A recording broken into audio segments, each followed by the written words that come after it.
हरि दर्शन की। ठाकुर जी बैठ के सुन रहे हैं, मंद मंद श्री जी के नेत्रन से आंसू गिर रहे हैं। ठाकुर जी धीमे धीमे पहुंच रहे, बोले श्यामाजू हल्ला मत करियो, जी जग जाएगो और जगह को कहा मैं पकड़ लेगो, जान नहीं देगो, और फिर यहाँ पे कृपा कर दी तो फिर सवन पे करनी पड़ेगी, हमारे रो मत, बिल्कुल आराम से बैठी रहो। बोले ठीक है। अच्छा आपको क्या लगता है सूरदास जी को नहीं पता चली होगी कि ठाकुर जी आ गए? अच्छा अब तक ठाकुर जी अकेले आते थे तो ये बात मानी जा सकती है कि सूरदास जी को नहीं पता चला होगा, पर श्री जी आ गई है तो ये बात निश्चित है कि सूरदास जी को पता लग चुका है कि श्यामा श्याम दोनों आ गए। और इस बात का प्रमाण बताएं, हमारे वृंदावन में एक सूरदास और हुए, उन्होंने ठाकुर जी का खूब भजन किया। इतने में ठाकुर जी प्रकट है गए और प्रकट होकर के बोले, अरे बाबा मैं प्रकट है गया हूं, मैं तुम्हारे सामने खड़ा हूं, आ जाओ मेरे हृदय से लग जाओ। श्री बाबा बोले, अरे नंद के लाला मैंने जुगल की उपासना करी, तुम अकेले कहीं को आए? ठाकुर जी मन में सोचे, बोले जी अंदर होए या दिखता होना है, ऐसी कह दूंगा श्री जी आई है तो मान जाएगा। ठाकुर बोले, हाँ श्री जी आई है, मेरे बगल में ही खड़ी है, आपको दिखना है नहीं है, संग ही आई है। बाबा मंद मंद मुस्काए के बोले, लाला बाबड़ कोई और नहीं हो, श्री जी ना आई तेरे संग। ठाकुर जी तुम्हें कैसे पता श्री जी ना आई? बोले लाला श्री जी आई होती ना तो अब तक मैं आंधरो ना होता, श्री जी तो आते ही मुझको नेत्र प्रदान कर देते। लाला कोई विचार करना पड़े कि आप कृपा करूं ना करूं, पर श्री जी तो प्रकट है, सबसे पहले मुझको नेत्र ही प्रदान करते, वो देख ही नहीं पाती। तू तो इतनी देर तक थाड़ो थाड़ो देख रहा हूं, श्री जी ना देख पाती, वो तो तुरंत नेत्र देती। इतने में ही किशोरी जी प्रकट हो गई और किशोरी जी के प्रकट होते ही बाबा के नेत्र भी प्रकट है गए। की ठाकुर जी बोले, जय हो श्री जी, आपकी सत्ता भी संतन से पता चले मुझे। तो उस कथा से, वैसे इस कथा में ये बात लिखी नहीं है, पर अभी अभी मेरे मन में व्यास मंच में बैठे बैठे आई कि उस कथा से इस कथा को जोड़ें। अब तक ठाकुर जी अकेले आते थे सूरदास जी के पास, पर आज श्री जी आई हैं, तो क्या सूरदास जी को पता नहीं चला होगा कि श्यामा श्याम आ गए? निश्चित पता चल गया। इसीलिए आज एक विचित्र लीला हुई। क्या? गाते गाते सूरदास जी ने अपनी लाठी उठाई और उठ करके अपनी कुटिया से बाहर जाने लगे। श्री जी बोली, जी कहाँ जा रहे हो बाबा? अरे आंधरो बाबा, कहीं गिर नहीं जाए, हम यहाँ के संग चलें, कहीं गिर में बाहर होगा तो बचा लेंगे। ठाकुर जी बोले, मैंने पहले मना कर दिया, आप तुझे सब कृपा ना करनी कोई पे, और समय है वो थापन को, हम गोसाई जी मंदिर खोल देंगे, चलो जल्दी मंदिर में। श्री जी बोली, ना है ना है, बस ये जहाँ जा रहा हूँ वहां तक याद छोड़, यहाँ में फिर चल देंगे मंदिर में। ठाकुर जी बोले, पहले ही मना कर रहा हूँ, मत चलो मेरे संग। आ गई है जबरदस्ती, और वहां मंदिर में हम दोनों नहीं मिलेंगे तो श्री गोसाई जी बड़ी डांटेंगे। श्री जी पीछे पीछे चलने लगे। सूरदास जी जान गए कि श्री जी ठाकुर जी आए और आज इन पर कृपा करवाई लूं अपने ऊपर, इसलिए सूरदास जी भी जबरदस्ती आंधरो बनने के भाव से चल रहे हैं। चलते चलते सूरदास जी भी वहां गए जहां गहरा गड्ढा। सूरदास जी जैसे ही गड्ढा की ओर जाने लगे, श्री जी बोली, अरे देखो श्याम सुंदर जी गिर जाएगा बाबा, गड्ढा में गिर जाएगा, या के माथे में लग जाएगी, हाथ पांव में लग, या को पकड़ लो, रोक लो। ठाकुर जी बोले, श्री जी तुम मेरी सौगंध पास मत जाइए, आके जिनके नेत्र ना हो ना, इन सब के पास छठवीं बुद्धि होवे, जो स्पर्श करके पहचान ले कौन है कौन नहीं है। और जाने एक बार हम दोनों को स्पर्श कर लियो, जो पहचान जाएगा कि हम कौन है। श्री जी बोली, तो पता लग लो कौन है, कहा चलो जाएगा। अरे ना है, एक पर कृपा कर दी तो घने में बैठे समझ पकड़नी पड़ेगी। किशोरी जी बोली, ना जी गिर जाएगा। अब यहाँ तो किशोरी जी जा रही है बचावे, तब तक सूरदास जी कूद ही गए और कूदते, अरे भैया, अरे कन्हैया, अरे लाला, अरे भैया कोई काम को सुनना हो तो नहीं देखियो, अरे मैं आंधरो गिर गऊं कुआं में, अरे भैया मैं यहाँ से बचा लियो। श्री जी बोले, ठाकुर जी या तो इनको बाहर निकालो, नहीं तो मैं आपसे कट्टी रह जाऊंगी। ठाकुर जी बोले श्यामाचू मैं यही माने ना लेके आऊं आपको संग में, नेक में पिघल जाए, नेक में दया आ जाए आपके चित्त में ना, या को निकाल दो फिर कभी ना कहूंगी, या को बस बाहर निकाल के हम दोनों भाग जाएंगे यहाँ से। ठाकुर जी ने ऊपर से झांक के देखी, खूब गहरो। ठाकुर जी बोले कैसे निकालूं?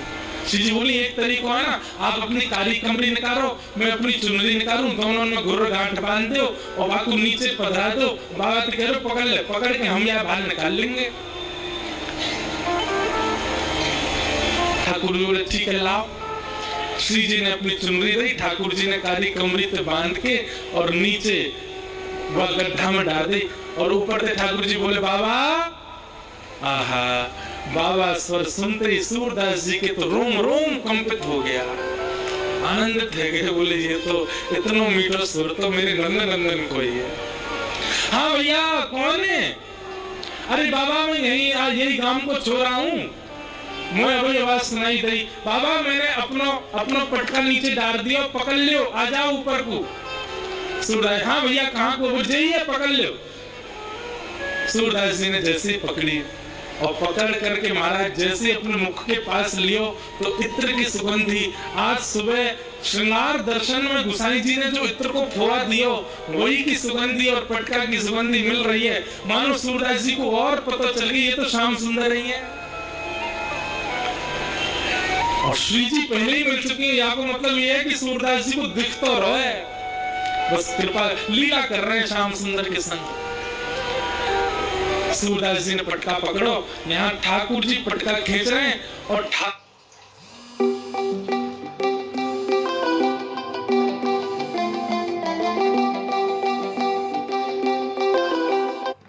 जी को श्री जी खींच रही हैं, श्री जी ठाकुर जी को खींच रही हैं, ठाकुर जी पटका को खींच रहे हैं, पटका पकड़ के सूरदास ऊपर आ रहे हैं। कैसी कृपा सूरदास के ऊपर। सूरदास जी मन मन सोच रहे हैं, बोले आज ये कहीं निकल के नहीं भाग जाए मेरे हाथ से।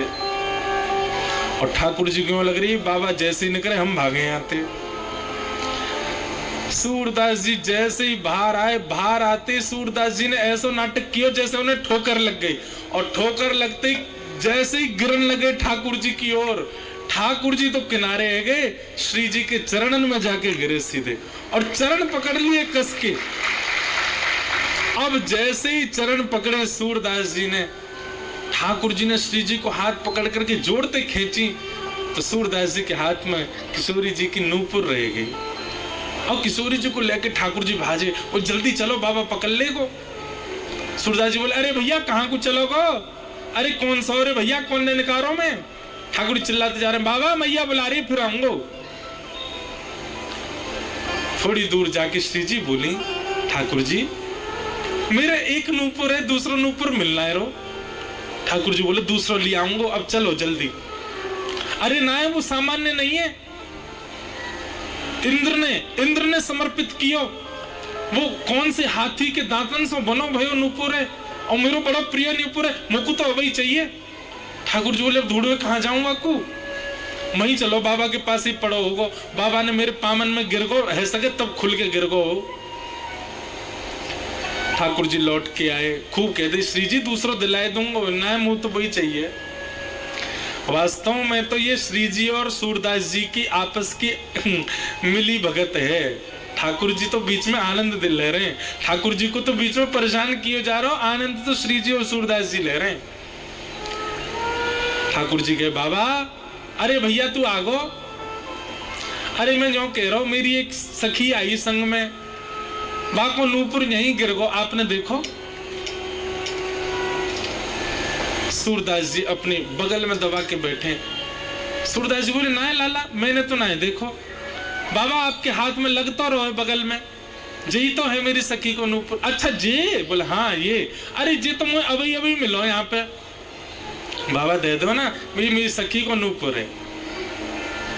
लाला जे नूपुर अगर मैंने तोय दे दी हो और कहीं बाद में कोई सखी वास्तव में आके मुझसे बोली बाबा मेरो नूपुर देखो का, मैं कैसे पहचानूं कि वो सखी तेरे संग है? मेरे पास आंख तो है ना, मुझे दिख तो रोना है। तो बाबा हम कहते रहे कि नूपुर हमारा। बोले कहवे ते का हो गए, एक नूपुर मेरे पास है तो निश्चित है दूसरा तुम्हारे पास ही होगा। दूसरे नूपुर की पहचान करा तो पहले दे दूंगा। ठाकुर जी बोले पहचान कैसे होगी? बोले अपनी सखी तक है, अपने पाम आगे करेगी, मैं जैसे स्पर्श करके देख लूंगा कि हाँ ये नूपुर एक ही है तो मैं दूसरा पहना दूंगा। ठाकुर जी बोले मैं सब समझ रहा हूँ, जी बाबा पाम छुए के चक्कर में पकड़ ले वो कस के अब ना जान दूंगा, और फिर क्या करेंगे हम? श्री जी बोली कोई बात ना, मैंने अरे नहीं श्री जी आप पीछे रहो, मैं दूसरा दबाई दूंगा। नाम हो तो वही चाहिए जो सूरदास के हाथ में। श्री जी आगे बढ़ गए, लो बाबा नूपुर देख लो। सूरदास जी ने जैसे स्पर्श किया समझ गए, अरे हाँ भैया ये तो वही नूपुर है, लो मैं पहना दूं। दूसरे पाम में सूरदास जी ने पहनाया और पहनाते ही महाराज अंक में भर लिए श्री जी के चरण। बोले अब नहीं जान दूंगो, मैं जान गया हूँ जो साक्षात वृषभानु दुलारी है, और लाला तू जो मुख को निकार के गए हो मैं सब जान गया हूँ, तू नंद जी को लाला है। जीवन निकर गो गाते गाते तुम दोनों के यश को आज पहली बार पकड़ में आयो, अब नहीं जान दूंगो। ठाकुर जी ने खूब खींची पर श्री जी नहीं छोड़ी सूरदास जी ने। ठाकुर जी बोले बाबा तू जो कहेगो सो करेंगे, जे बता करनो कहा है तू कैसे छोड़ेगो? बसो मोरे नैन में जोड़ी, बसो मोरे नैन में। सूरदास जी कह रहे हैं मैं नेत्रन से आंधरो मुंह दिखे ना है, पर मैं आपसे एक ही वरदान चाहूं, मेरे एक नेत्र में सदा श्री जी और दूसरे नेत्र में सदा आप विराजमान है जाओ, आपके नित्य दर्शन मुंह को होयो करें, बस यही वरदान दे दो।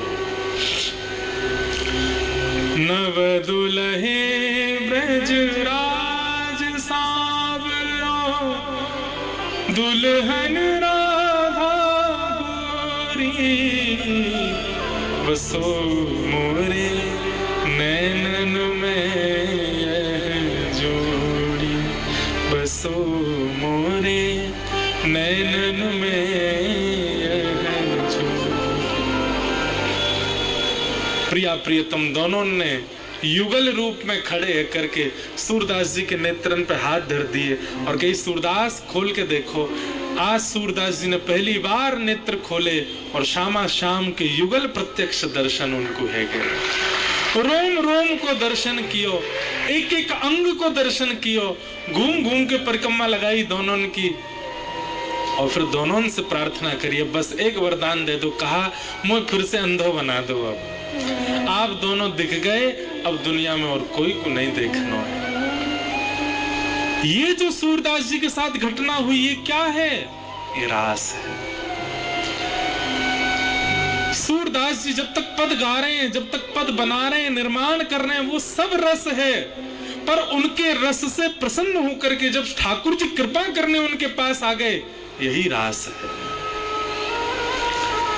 हम सब रस में व्यवस्थित हैं, हम सबकी स्थिति अभी रस में है, पर हमारा रस रास में परिवर्तित होना चाहिए, और उसके लिए रस को सुंदर बनाना पड़ेगा। रस इतना सुंदर कर लो। देखो मैं एक बात कहूं भैया, हम सब गुल्ला हैं, भक्ति को रस जादना हमारे भीतर भर गए हो, हम कहाँ बन जाएंगे? रसगुल्ला। और जादना रसगुल्ला बन गए भाई, इतना ठाकुर जी हमारा भोग लगाए लेंगे। हम सब गुल्ला हैं, बस रस की कमी है। ये भक्ति को रस, ये भाव को रस, ये प्रेम को रस अपने अंदर जितना हो सके भर लो, या गुल्ला को रस से युक्त कर लो। जादना ये रसगुल्ला बन गए, ठाकुर जी आकर के भोग लगाएंगे, और वही भोग की प्रक्रिया ही रास है।